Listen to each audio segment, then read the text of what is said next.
હાલો friends, આજે આપણે લગ્ન પ્રસંગમાં બનતું રસાવાળું ચોરાનું શાક બનાવશું। એના માટે મેં 1 કપ જેટલા સફેદ ચોરા લઈ લીધા છે, જે કઠોળમાં આવે છે। એને મેં ગરમ પાણીમાં 5 કલાક પહેલે મેં પલાળીને રાખ્યા તો આપણા ચોરા પલળી ગયા છે। એટલે હવે આપણે બધું આ પાણી પહેલે કાઢી લેશું। હવે એક મેં પ્રેશર કુકર લઈ લીધું છે, એની અંદર આપણે જે ચોરા પલાળીને રાખ્યા તો એની અંદર એડ કરશું આપણે। હવે આપણે પાણી એડ કરશું 1 કપ જેટલું। હવે હું સ્વાદ પ્રમાણે મીઠું એટલે અડધી ટીસ્પૂન જેટલું મીઠું ને અડધી ટીસ્પૂન જેટલું તેલ। હવે આપણે પ્રેશર કુકરનું ઢાંકણું બંધ કરી નાખશું। પ્રેશર કુકરનું ઢાંકણું મેં બંધ કરી નાખ્યું। મીડિયમ ગેસ ઉપર હું 3 વિસલ વગાડી નાખીશ। પછી પ્રેશર કુકર ઠંડુ થશે પછી આપણે ખોલશું। પ્રેશર કુકરમાં 3 સીટી વગાડાઈ ગઈ એટલે પ્રેશર કુકર આપણું ઠંડુ થઈ ગયું હતું, એટલે આપણા ચોરા બફાઈ ગયા છે। હવે આપણે આ લગ્ન પ્રસંગમાં ચોરા હોય એવી રીતે આપણે એનો એક વઘાર કરશું। હવે એક મેં કઢાઈ ગરમ કરવા મૂક્યું છે। કઢાઈની અંદર મેં 3 ચમચી જેટલું તેલ મૂક્યું છે। તેલ ગરમ થાય એટલે 1 ચમચી જેટલું જીરું, અડધી ટીસ્પૂન જેટલી રાઈ, 1/2 ટીસ્પૂન જેટલી હિંગ, 8 કે 10 નંગ જેટલા કડી પત્તા, 2 નંગ જેટલા લીલા મરચાં, પછી 3 લવિંગ, 1 તજનો ટુકડો। હવે આપણે આ ખડા મસાલાને સાતળી લેશું।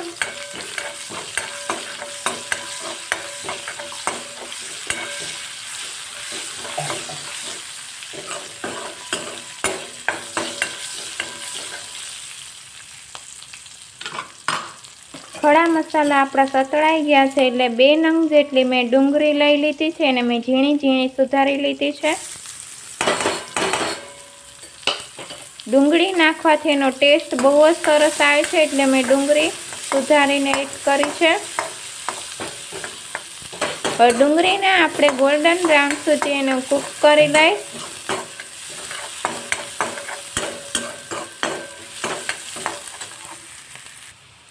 ડુંગળી આપણી ગોલ્ડન બ્રાઉન થઈ ગઈ છે એટલે મેં 1 ચમચી જેટલી લસણની ચટણી લઈ લીધી છે। હવે આપણે આની અંદર એડ કરશું। હવે આપણે બધું જ મિક્સ કરી દઈશું।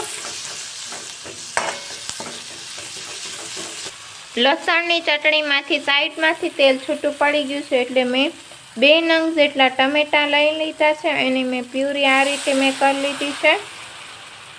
હવે ટમેટામાંથી સાઈડમાંથી તેલ છૂટું પડે ત્યાં સુધી એને કૂક કરી લઈશ। હવે હું સ્વાદ પ્રમાણે મીઠું એટલે અડધી ટીસ્પૂન જેટલું મીઠું। હવે આપણે બધું મિક્સ કરીને ટમેટામાંથી તેલ છૂટું પડે ત્યાં સુધી એને હું કૂક કરી લઈશ।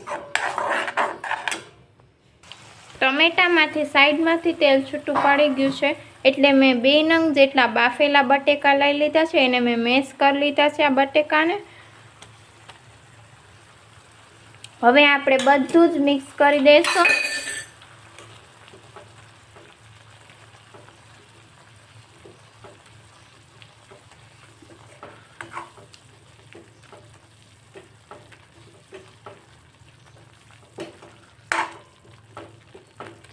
બધું જ આપણું મિક્સ થઈ ગયું છે। બધું જ આપણું મિક્સ થઈ ગયું છે એટલે બાફેલા આપણે ચોરા એડ કરી દઈશું।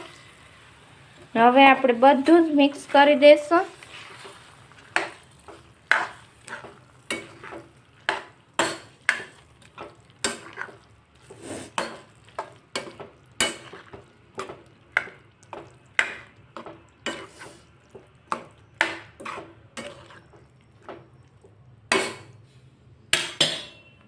હવે આપણે મસાલા કરશું। અડધી ટીસ્પૂન જેટલો ગરમ મસાલો પાવડર,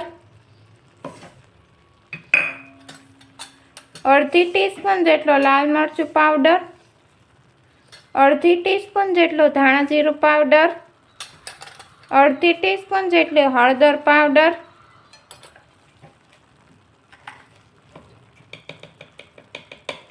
અડધી ટીસ્પૂન જેટલું મીઠું ને અડધી ટીસ્પૂન જેટલી ખાંડ. ખટાશ ગળપણ તમારા ટેસ્ટ મુજબ રાખી શકો છો. હવે આપણે બધું જ મિક્સ કરી દઈશું.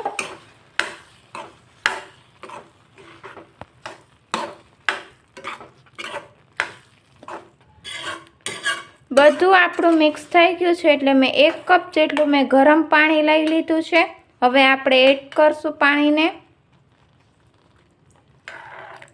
આમાં હંમેશા આપણે નોર્મલ પાણીનો ઉપયોગ નથી કરવાનો, ગરમ પાણીનો જ ઉપયોગ કરવાનો છે.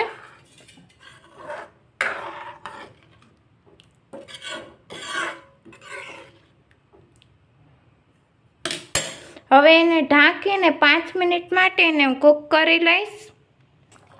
ઢાંકીને મેં 5 મિનિટ માટે એને કૂક કરી લીધું છે. હવે મેં 1 ટીસ્પૂન જેટલો લીંબુનો રસ. હવે આપણે બધું જ મિક્સ કરી દઈશું.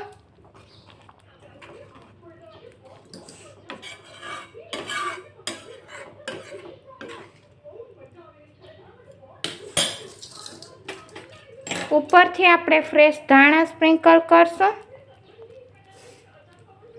બધું જ આપણે મિક્સ કરી દઈશું. લગ્ન પ્રસંગમાં બનતું ચોરાનું શાક આપણું બની ગયું છે એટલે આપણે ગેસ બંધ કરી નાખશું અને સર્વિંગ પ્લેટમાં કાઢી લઈશું. લગ્ન પ્રસંગમાં બનતું ચોરાનું શાક મેં સર્વિંગ બાઉલમાં કાઢી લીધું છે એટલે ઉપરથી હું ફ્રેશ ધાણા સ્પ્રિંકલ કરીશ.